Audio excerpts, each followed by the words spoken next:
Before the headlines, before the gunfire in the parking lot, Emmett Corrigan was simply a man trying to build a dream.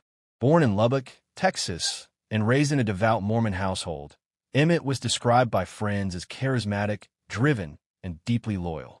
He served a 2-year mission in Chile, returned home fluent in Spanish, and carried himself with confidence and charm. But it wasn't just ambition that defined him, it was love.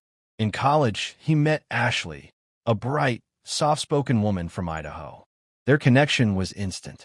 They married young, in their early 20s, and together they built a life rooted in faith, family, and future plans. Emmett graduated from law school in Utah and set up a small but thriving practice in Meridian, Idaho. He focused on bankruptcy and criminal defense, not glamorous work, but work that paid the bills.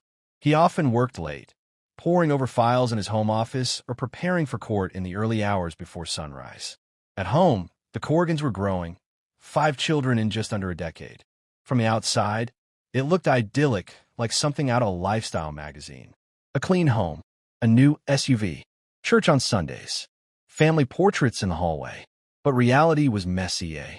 Behind the framed smiles, Ashley was exhausted. She was raising the kids almost entirely on her own. Emmett's long work hours meant missed dinners, distant conversations, and fewer moments of connection. She started noticing small changes. He was quieter, irritable, less affectionate. His phone, once left out on the kitchen counter, now never left his pocket. At first, she told herself it was stress, the pressures of the firm, the responsibilities of fatherhood. She had just given birth to their 5th child, a daughter, and hoped things would settle. But Emmett wasn't just distant. He was elsewhere. And Ashley wasn't the only one who noticed. When Candy Hall applied to be a paralegal at Emmett Corrigan's firm, there was nothing out of the ordinary. She was 40 years old, 10 years older than Emmett, and had worked at several law offices across the state. A mother, a wife, experienced, organized. To Emmett, hiring her seemed like a smart business move. He needed help keeping the firm afloat. Candy knew the ropes. But within weeks, their professional relationship took a personal turn. It started with small things. A laugh that lasted too long. A late-night text to double-check a client file. A lunch that became a long drive. To those around them, the signs were subtle. But to Ashley, they were unmistakable. Emmett had started guarding his phone. He stopped letting her visit the office with the kids. When she asked simple questions, "Where were you after work? Why didn't you answer your phone?"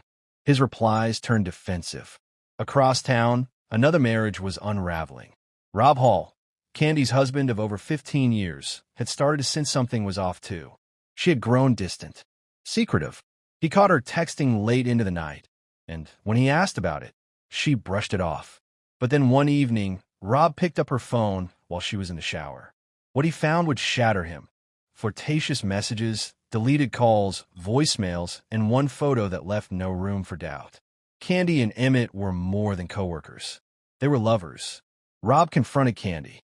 She denied it at first, then admitted it, then insisted it was only emotional. But Rob knew better. He knew when a man was losing his wife. And as the weeks passed, the situation escalated. Candy began staying late at work. Emmett started driving home later and later. Ashley discovered strange charges on his credit card. Gas stations, out-of-town diners, hotel bars. Her gut twisted. When she asked him directly if he was having an affair, Emmett looked her in the eyes and said no. But the truth was already in motion, dangerous, fast, and impossible to reverse. By early March of 2011, the cracks in both marriages had become deep and jagged. Emmett wasn't hiding the affair anymore. Not really. He was staying out later, had moved into the guest bedroom, and on some nights didn't come home at all. Ashley had just given birth to their 5th child. While Emmett was at work or out with Candy, Ashley was home with a newborn, recovering from surgery, caring for their other children, and slowly falling into a despair that no one around her fully saw. She told friends she felt like a single mother, even though her husband still lived under the same roof. She left voicemails pleading for honesty, but honesty wasn't coming. In secret, Emmett told Candy he wanted to leave Ashley. He dreamed of starting over, moving to a new city together. He even floated the idea of opening a new firm in Utah. Candy, despite her own crumbling marriage, encouraged the fantasy. But Rob Hall had grown obsessive. He began driving by the law office at night, checking her location, logging her texts. Some nights, he sat in the family car parked down the street, watching. Rob's anger turned inward and then outward. He quietly collected items: a roll of duct tape, a pack of zip ties, a knife, and eventually a .45 caliber pistol. When prosecutors later asked why he had those things, Rob claimed he didn't know, that he wasn't thinking clearly. But others would argue differently. On the night of March 11th, 2011, Rob Hall followed his wife to a Walgreens parking lot. The lives of 3 families would change forever. It was a Friday night. The Corrigan home was quiet. Ashley sat in the nursery, rocking their newborn baby. She hadn't heard from Emmett in hours. When she texted, he didn't respond. She didn't know where he was, but she had a feeling. At the same time, Candy slipped out of her house, telling her family she needed to run an errand. She wasn't going to Walgreens for medicine. She was meeting Emmett. They met in the Walgreens parking lot, a familiar rendezvous point just a few miles from both their homes. They didn't go inside. They talked for a moment, kissed, laughed. Then Emmett unlocked the passenger door. Candy got in, and they drove away together. 20 minutes later, the truck returned. Inside, they did sex. Somewhere in a dark corner of Meridian, they'd once again crossed a line they couldn't uncross. And someone had followed them. Rob Hall. He pulled them behind them, stepped out his car, stone cold, jaw clenched, one hand behind his back. Witnesses and court records say what happened next lasted less than 30 seconds. Rob stormed toward the truck, yelling and screaming. Candy jumped out, tried to calm Rob down, put herself between the 2 men. But Rob pushed past her. Then 3 gunshots. One bullet hit Emmett in the chest. A second entered the left side of his head. The third grazed Rob's forehead. Whether from struggle or a failed suicide attempt, no one truly knows. Candy screamed and ran toward the store for help. Inside the truck, Emmett slumped over, blood pooling, breath gone. He was just 30 years old. Paramedics arrived quickly, but it was already too late. Rob Hall, bleeding and dazed, was arrested at the scene. He didn't resist. When asked what happened, he said, "I don't remember." Police found zip ties, a large knife, and a roll of duct tape in Rob's car. Items prosecutors believed indicated premeditation. But in that moment, only 3 people knew the full truth. One was dead. One was in handcuffs, and one, Candy Hall, walked away without a scratch. The Walgreens parking lot was no longer just a quiet suburban corner. It was a crime scene. Robert Hall was standing in the middle of it, gun in hand, blood running down his forehead. When officers arrived, they ordered Rob to the ground. He complied, whispering, "I think I shot him."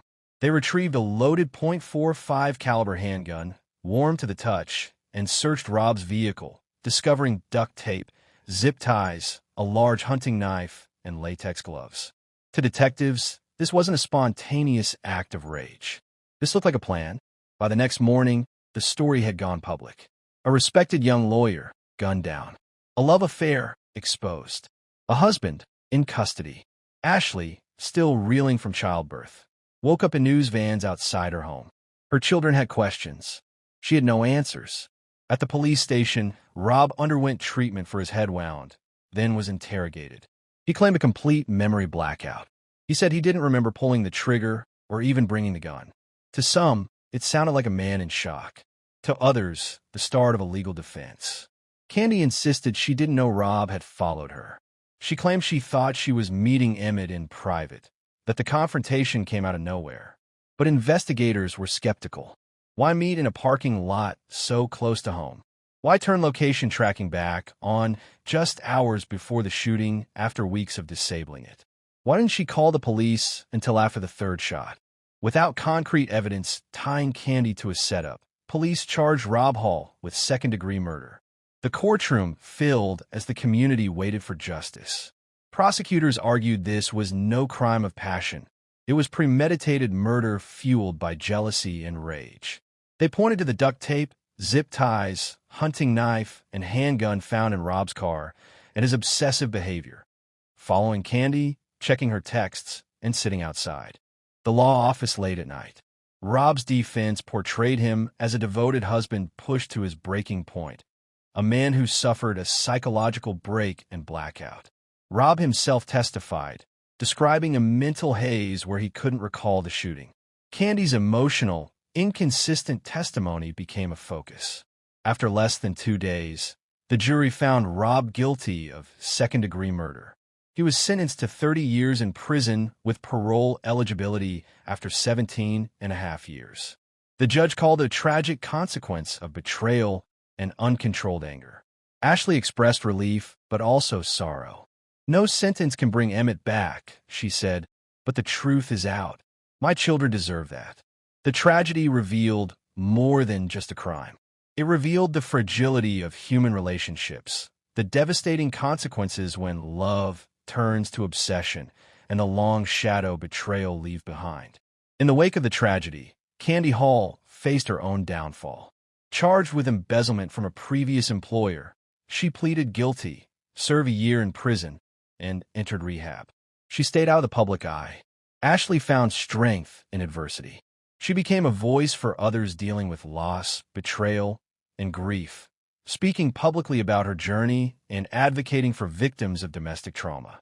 She remarried and continues to raise her children in Idaho, carrying Emmett's memory as both pain and a reminder of life's fragility. The story of Emmett Corrigan is a tragic reminder of how quickly lives unravel when secrets, lies, and jealousy collide. It is a cautionary tale of love, betrayal, and devastating consequences. For those left behind, the wounds run deep, but so does the hope for healing.